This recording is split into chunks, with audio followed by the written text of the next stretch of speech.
I just let her in. Go ahead. Okay. Ready.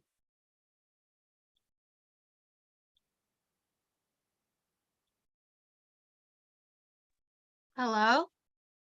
Hi, Anna. How are Hi, you? Anna. Good, how are you? Oh my God, I mixed up time zones. I'm Central Time.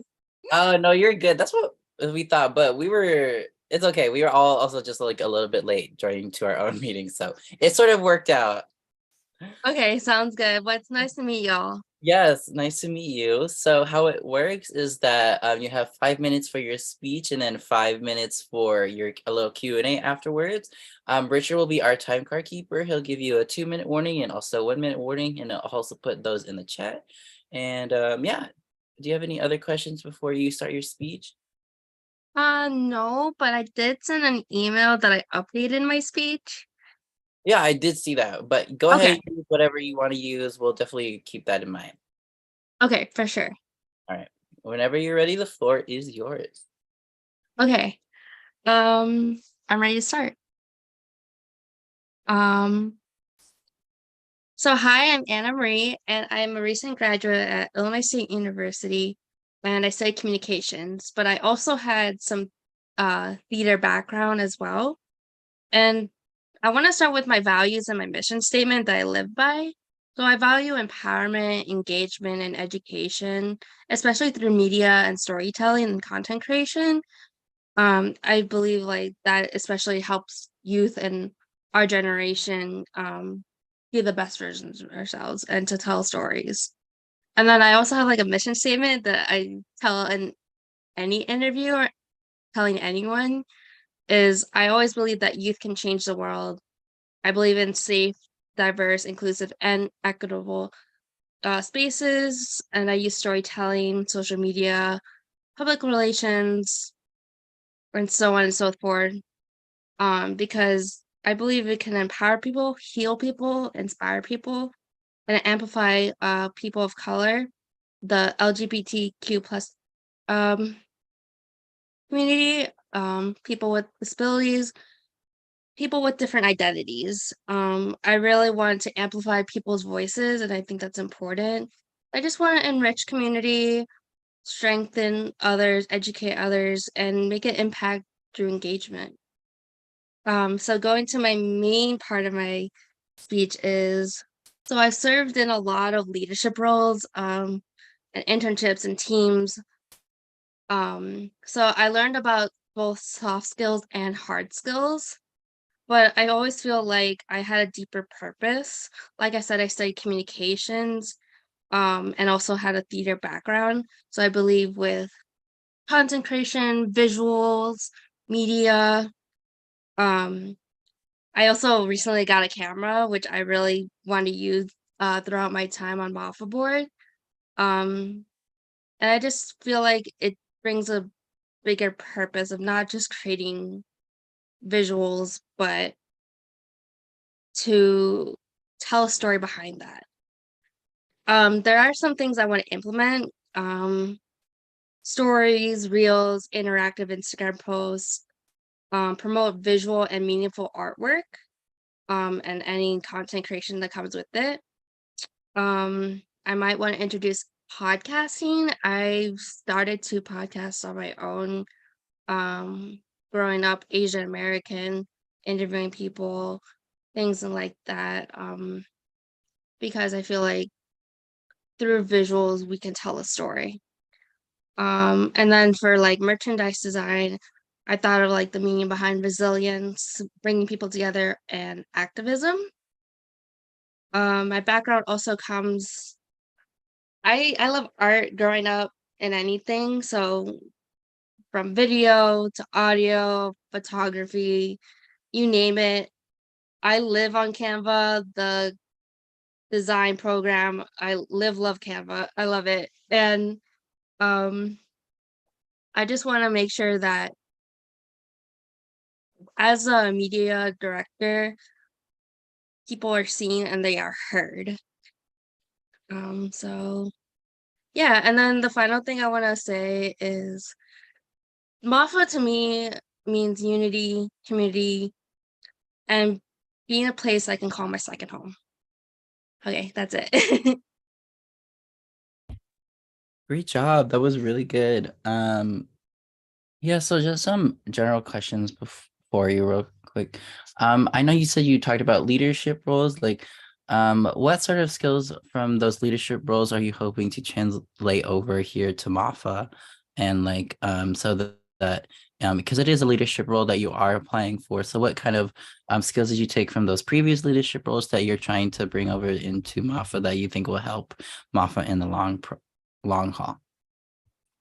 Yeah, I'll start with I learned both soft transferable skills and hard skills. So with soft skills, I learned about time management, being professionally and personal with communication.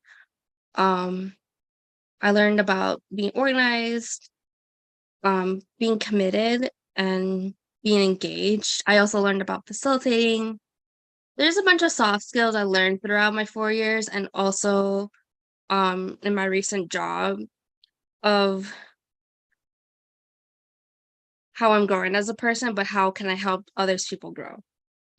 With hard skills, it was a mix of programming stuff and executing events. But since I'm applying to the director of media, I learned a lot about um, editing that's authentic, that is making a person seen and heard, and using Canva and using it for video work, for graphic design, for many things. I can deep dive to more skills if there's like a specific skill you want me to talk about. Just giving a general view right now. Oh no, it's okay. We can totally get into that later. But yeah, no, thank you for your answer. That you did mention that and I had and wanted just to see what examples were. So that was really good. Thank you. Just some other questions related to media. So what is your like turnaround rate for posts? Like would you need like a week to create a post or a couple of days? What would be like a general air time frame for you? Uh, well, since I'm just finished school, I have a lot more time on my plate.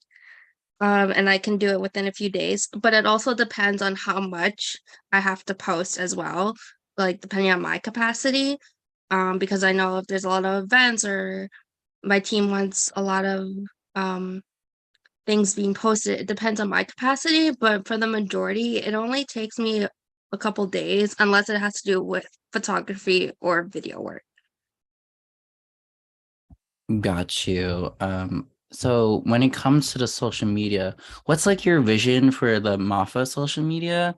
And like how would you keep our followers or audience engaged in like what kind of ideas do you have for that? Yeah. Um I'm more of like Instagram reels and Instagram stories, where we can do like takeovers or day in the life. Um, I just want to be really personable, also professional, but also personal and really connecting with our audience. I think that's important, especially post pandemic. So I really want to see where our audience is at and really reach out to them, say, hey, what do you need from us? Yeah, awesome. Yeah, that's a really good way of, keeping it, right on that business level and then personal level, because that is also Mafa, because we are a social club as well. Mhm. And then last question for me, real quick. Not to put you on the spot, do you have any like example of what like works you've done, created? I know it would put you on the spot, but like, Mm. or you can just describe it if you can't find it real quick, but Okay, yeah, I would anything you're have to, proud of. okay, I'm really proud. There's two things.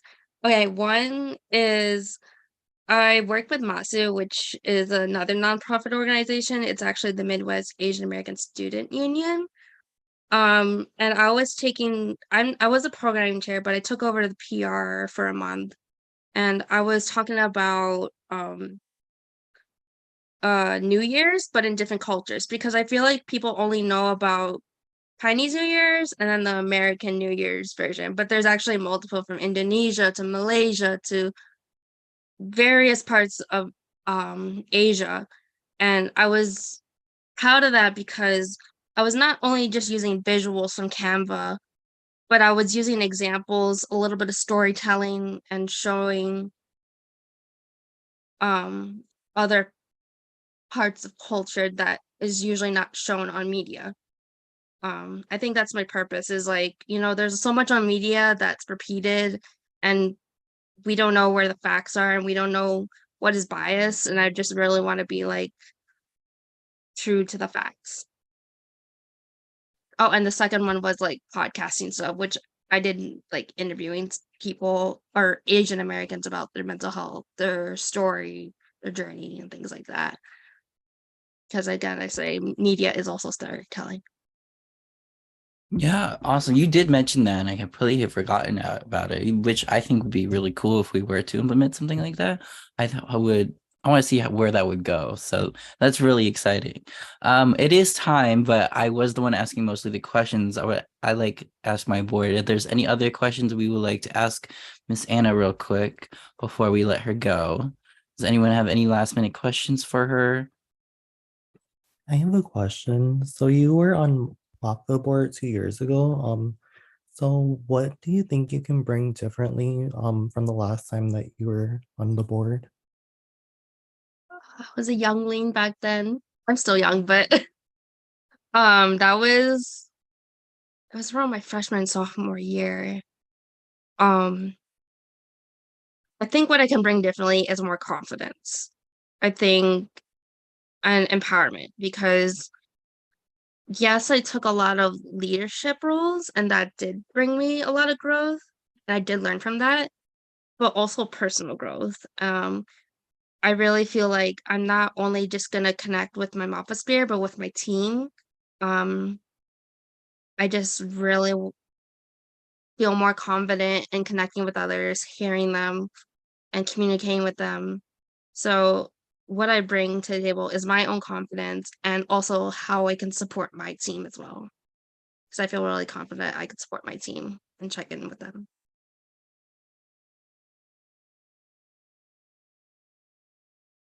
For sure. Yeah, that was a really good answer. Um, does anyone else have any other questions for her before we let her go? All right. So, Anna, thank you so much. That was really great. Really, really great. So what's gonna happen next is we'll email you most likely next week about our decision. And then yeah, you'll get an email from me after the voting process is done.